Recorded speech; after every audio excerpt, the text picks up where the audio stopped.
Il ne se voyait pas héros. Il voulait juste que chaque mot du Coran touche une âme. Et pourtant, sa voix allait franchir les frontières et rester gravée dans les cœurs à jamais.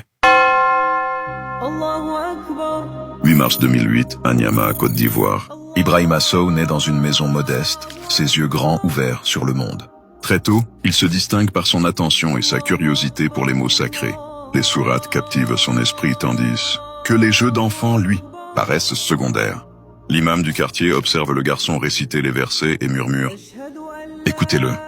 Il ne retient pas seulement les sons, il en saisit le sens. Ibrahima commence le parcours scolaire classique, mais il ne se sent pas attiré par l'école française. Son esprit revient toujours aux sourates. À l'adolescence, il prend une décision audacieuse. Je veux arrêter l'école générale en classe de seconde et me concentrer sur la mémorisation du Saint-Coran. Ses parents acceptent. Il entre alors dans des formations spécialisées, plus intenses, où chaque jour est consacré à perfectionner sa récitation et sa compréhension. Chaque syllabe, chaque verset, chaque pause est travaillée avec discipline et précision. Tanzanie. À 15 ans, Ibrahima représente la Côte d'Ivoire au concours africain de récitation coranique. Sur scène, chaque syllabe, chaque intonation, chaque silence témoigne de son travail acharné. Les juges impressionnés lui lancent « Ta maîtrise est rare pour ton âge. Continue ainsi. » Ibrahima, humble, pense « C'est pour Allah, pas pour les applaudissements. » 2024, Malaisie. La compétition rassemble les meilleurs jeunes du monde musulman. La mélodie coranique est essentielle. Ibrahima ajuste sa respiration et perfectionne chaque tonalité. Une nuit, il note dans son carnet « Chaque souffle, chaque mot. Si je peux toucher une âme, tout cela vaut la peine. » 2024, Algérie. Le concours exige compréhension et interprétation. Ibrahima explique les sourates avant de les réciter.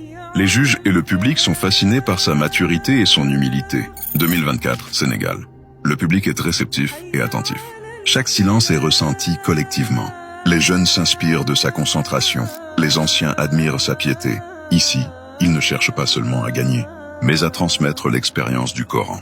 2025, Irak, pays au riche héritage coranique. Sa maîtrise et son humilité impressionnent profondément. Il comprend que sa mission dépasse les compétitions.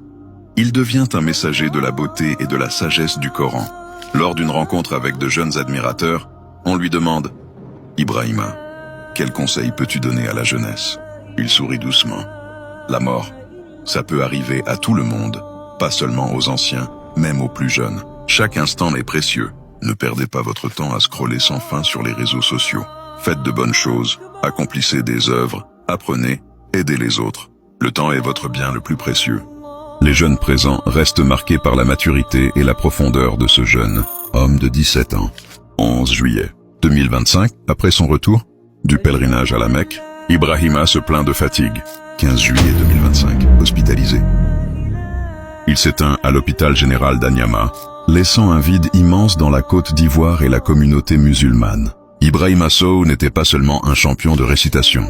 Sa foi et son humilité continuent de résonner dans le cœur de ceux qui l'ont écouté. Son parcours reste une source d'inspiration pour la jeunesse ivoirienne et africaine, rappelant que le talent et la dévotion ne connaissent pas d'âge.